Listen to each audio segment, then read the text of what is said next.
প্রথমার্ধে জাপানের গোলে পিছিয়ে পড়েছিল ব্রাজিল।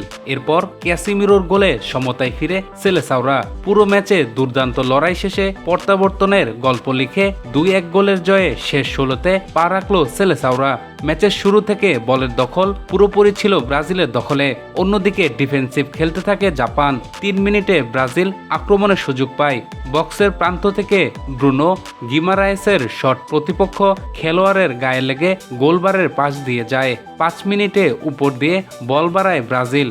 ভিনিসিয়াস জুনিয়রের সামনে বল পড়ার আগেই জাপানি গোলকিপার সুজুকি সামনে এগিয়ে এসে 2 হাত দিয়ে পাঞ্চ করে বল ক্লিয়ার করেন।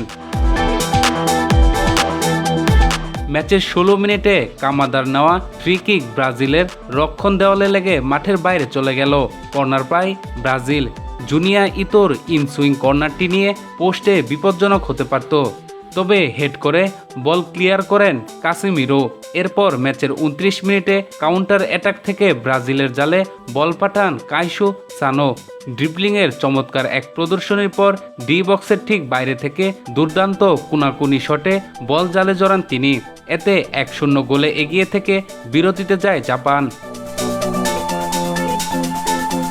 বিরতি থেকে ফিরে গোল পেতে মরিয়া হয়ে ওঠে ব্রাজিল।